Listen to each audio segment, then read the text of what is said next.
दोस्तों, मेरे चैनल हिंदू भक्ति पर आपका बहुत बहुत स्वागत है। कृपया वीडियो शुरू करने से पहले मेरे चैनल को सब्सक्राइब जरूर कर दें और वीडियो अच्छा लगे तो कृपया लाइक, कमेंट और शेयर जरूर करें। अब देर न करते हुए आज की कथा शुरू करते हैं। दोस्तों, हमारे पौराणिक धर्म ग्रंथों में 4 युगों का जिक्र किया गया है: सतयुग, त्रेता युग, द्वापर और कलयुग। इसमें कलयुग को शापित यानी सबसे खराब युग कहा गया है। आज हम जिस युग में जी रहे हैं वो कलयुग ही है और शायद मुझे ये बताने की जरूरत नहीं है कि दिन प्रतिदिन कलयुग की हालत बद से बदतर होती जा रही है। वैसे दोस्तों, कलयुग के बारे में ये लाइन तो आपने जरूर सुनी होगी कि रामचंद्र जी कह गए सिया से, ऐसा कलयुग आएगा, हंस चुगेगा दाना तुनका, कौवा मोती खाएगा। दोस्तों, कौवा मोती खाएगा या नहीं ये तो आने वाला समय ही बताएगा, लेकिन कलयुग के बारे में ऐसा बहुत कुछ है जिसका जिक्र हमारे पौराणिक धर्म ग्रंथों में किया गया है और यकीनन इसको जानने के बाद आप भी कलयुग को शापित युग मानने लगेंगे। दोस्तों, क्या है कलयुग की पूरी सच्चाई हम आपको बताएंगे, लेकिन उससे पहले आइए बाकी 3 युगों के बारे में थोड़ा जान लिया जाए। सतयुग यानी सच का युग। दोस्तों, सनातन धर्म का सबसे पहला युग सतयुग है, जिसे सत्य का युग भी कहा जाता है। पुराणों में सतयुग की काल अवधि 1,70,28,000 साल बताई गई है। सतयुग में प्रतीकात्मक रूप में धर्म के 4 स्तंभ थे: तप, सत्य, शुद्धि और दया। आप इन्हें धर्म के 4 पैर भी कह सकते हैं।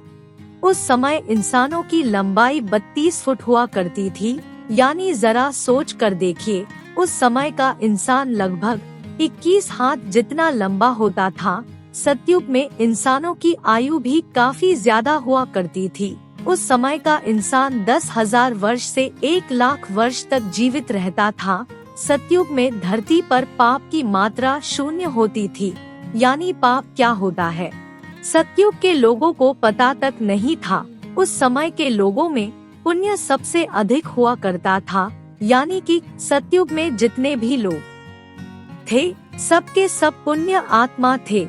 दोस्तों, राजा हरिश्चंद्र की कहानी तो आपने सुनी होगी, जो अपने पूरे जीवन काल में सत्य के मार्ग पर चले थे, यहाँ तक कि सत्य के लिए उन्होंने अपना और अपने परिवार का बलिदान दे दिया था। राजा हरिश्चंद्र भी सतयुग में ही हुए थे। त्रेता युग। दोस्तों, सनातन धर्म का दूसरा युग त्रेता युग को कहा जाता है। उस युग की काल अवधि 12,96,000 वर्ष हुआ करती थी। इस युग को रजत युग और बहुत से लोग सिल्वर एज के नाम से भी जानते हैं। इस युग में धर्म के सिर्फ 3 स्तंभ थे: सत्य, शुद्धि और दया। दरअसल धर्म का चौथा स्तंभ तप सतयुग के अंत में ही कम हो गया था। त्रेता युग में मनुष्य की लंबाई 21 फुट हुआ करती थी, यानी कि लगभग 14 हाथ के बराबर, और आयु लगभग 10,000 वर्ष थी। त्रेता युग तक समाज वर्णों में विभक्त हो गया था। समाज में ब्राह्मण, क्षत्रिय, वैश्य और शूद्र वर्ण अस्तित्व में आ चुके थे। इस युग में लोग अपने कर्तव्यों का पालन तो करते थे, लेकिन उनके अंदर लालच और ईर्ष्या की भावना ने घर कर लिया था। इसलिए त्रेता युग में पाप की मात्रा बढ़कर 25% हो गई थी और पुण्य की मात्रा घटकर 75% रह गई थी। जहां इस युग में भगवान विष्णु अपने अपने वामन और राम अवतार में अवतरित हुए थे, तो वहीं इस युग में बाली और रावण जैसे राक्षस भी हुए। बाली, जिन्होंने भगवान वामन को पूरी धरती दान में दे दी थी, तो वही रावण, जिसने माता सीता का अपहरण करने के बाद उन्हें छुआ तक नहीं था। द्वापर युग। दोस्तों, सनातन धर्म का तीसरा युग द्वापर युग को माना जाता है। इस युग की काल अवधि 8,64,000 वर्ष थी। धर्म का तीसरा स्तंभ शुद्धि त्रेता युग के अंत में समाप्त हो गया था, इसलिए इस युग में धर्म के केवल 2 स्तंभ ही बचे थे और वो थे सत्य और दया। इस युग में इंसान की लंबाई घटकर 11 फुट रह गई थी, यानी कि लगभग 7 हाथ जितनी, और आयु घटकर 1000 वर्ष रह गई थी। इस युग के लोगों को अपने कर्तव्यों का ध्यान नहीं था। लोगों के अंदर काम, क्रोध और लोभ जैसी भावनाएं जन्म ले चुकी थी। इस वजह से इस युग में पाप की मात्रा भी बढ़कर 50% और पुण्य की मात्रा घटकर 50% रह गई थी। यानी इस युग में आधे मनुष्य पापी और आधे पुण्य आत्मा थे। हालांकि द्वापर युग में ही इतिहास का सबसे बड़ा महायुद्ध महाभारत हुआ था। इसमें एक स्त्री को भरे समाज में लज्जित किया गया था। अधर्म को बढ़ता हुआ देखकर इस युग में भगवान विष्णु अपने श्री कृष्ण अवतार में अवतरित हुए थे और धर्म की स्थापना के लिए उन्होंने महाभारत के महायुद्ध में पांडवों का साथ दिया था। साथ ही साथ इस युग में भगवान श्री कृष्ण ने कुरुक्षेत्र की युद्ध भूमि में अर्जुन को गीता का ज्ञान देकर संपूर्ण मानव समाज को धर्म के मार्ग से परिचित करवाया था। कलयुग दोस्तों सनातन धर्म का चौथा और आखिरी युग है। कलयुग पुराणों में कलयुग की काल अवधि 432,000 वर्ष बताई गई है। वर्तमान का युग कलयुग ही है। अभी कलयुग का प्रथम चरण ही चल रहा है।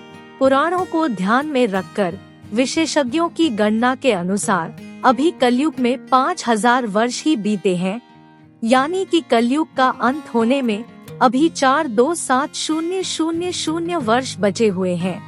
इस युग में धर्म का केवल एक ही स्तंभ दया बचा हुआ है, जो कि इस युग के अंत तक समाप्त हो जाएगा। वही इस युग में पाप की मात्रा 75% और पुण्य की मात्रा 25% बताई गई है। साथ में ये भी कहा गया है कि पुण्य की ये मात्रा कलयुग के अंत में घटकर 0 हो जाएगी। इस युग में इंसान की औसत लंबाई 5 फीट 5 इंच बताई गई है और आयु 80 से 90 साल बताई गई है। लेकिन साथ में विष्णु पुराण में ये भी बताया गया है कि जैसे जैसे कलयुग का अंत नजदीक आएगा, मनुष्य की आयु सीमा घटती जाएगी और अंत में मनुष्य की आयु घटकर मात्र 20 से 30 साल तक रह जाएगी। उस समय छोटे छोटे बच्चे गंभीर बीमारियों का शिकार होंगे। अल्पायु में ही बच्चों की आंखों पर चश्मे और बालों में सफेदी छा जाएगी और इंसान रोग से परेशान होगा। बच्चों से लेकर बूढ़े तक कलयुग में हर कोई चिंताओं से घिरा रहेगा। कलयुग के अंत में विवाह एक प्रकार का समझौता होगा। जिसके पास पैसा होगा, स्त्रियां उन्हें ही अपने पति के रूप में स्वीकार करेंगी और जो दहेज देगा उनके घर की स्त्रियों का ही विवाह होगा। लोगों में एक दूसरे के प्रति समर्पण और सम्मान का भाव समाप्त हो जाएगा। रिश्तों का महत्व बिल्कुल नहीं रहेगा। पति और पत्नी एक दूसरे के प्रति ईमानदार नहीं रहेंगे। विश्वास किस चिड़िया का नाम है, लोग बिल्कुल भूल जाएंगे। जिस व्यक्ति के पास जितना अधिक धन होगा, वो उतना ही ज्यादा शक्तिशाली माना जाएगा। ऐसे ही लोग विद्वान और महात्मा कहलाएंगे और ऐसे ही लोग समाज में पूजे जाएंगे। दोस्तों, वर्तमान समय में जिस तरह से धरती पर अधर्म और पाप बढ़ रहा है, जिस तरह की परिस्थितियां हमारे सामने आ रही हैं, उस हिसाब से देखा जाए तो ये सारी बातें सच होती नजर आ रही हैं। धर्म ग्रंथों के मुताबिक कलयुग के अंत में धरती के एक हिस्से में जहां लोग बाढ़ से तबाह रहेंगे, तो वहीं दूसरे हिस्से में लोगों को सूखे के प्रकोप का सामना करना पड़ेगा। और जैसे जैसे कलयुग का अंत नजदीक आएगा, पृथ्वी पर मौजूद सारी नदियां सूखती चली जाएगी। और दोस्तों, जैसा कि आप सभी देख रहे हैं, इस कलयुग में पद्मा सरस्वती नदी का लोप पहले ही हो चुका है। अब मात्र सिर्फ एक गंगा नदी बची है। ये भी कलयुग के अंत तक विलुप्त हो जाएगी। उसके बाद पानी की कमी की वजह से धरती फटने लगेगी और फिर एक समय ऐसा आएगा जब लोग पानी की बूंद बूंद के लिए तरस तरस कर अपने प्राण त्यागने लगेंगे। उस समय धरती पर सिर्फ चारों ओर अधर्म का ही बोलबाला होगा। लोगों के हृदय से दया भाव समाप्त हो गया होगा। लोग सिर्फ अपने बारे में सोचेंगे और खाने के एक दाने के लिए अपनों का खून बहाने से भी नहीं कतराएंगे। कलयुग में पाप की सीमा पार हो जाएगी। लोगों के हृदय में धर्म का स्थान अधर्म ले लेगा। तब धरती पर दुष्टों के संहार के लिए भगवान विष्णु अपने कल की रूप में आवर्तित होंगे। भगवान विष्णु का ये कल की अवतार 64 कलाओं से युक्त होगा। उस वक्त वो एक सफेद घोड़े पर सवार होकर संसार से पपिया का विनाश करेंगे। उनके एक हाथ में तलवार होगी तो वहीं उनके दूसरे हाथ में तीर कमान होगा। धर्म ग्रंथों के मुताबिक जिस तरह से त्रेता युग में भगवान श्री कृष्णा के बैंकुट लौट जाने के बाद कलयुग की शुरुआत हुई थी, ऐसा माना जाता है कि कलयुग में जब भगवान कल की पपिया का संहार करके बैंकुट लौट जाएंगे तब धरती पर भयंकर प्रलय आएगा और जीवन बिल्कुल समाप्त हो जाएगा। तब एक बार फिर से एक नए युग की शुरुआत होगी जो कि सतयुग होगा। दोस्तों, ये थी कलयुग की असली सच्चाई। क्या आपको इसके बारे में पहले से पता था? अपना जवाब मुझे कमेंट करके जरूर बताएं। आज के वीडियो में फिलहाल इतना ही। आशा है आपको आज की वीडियो बहुत पसंद आई होगी।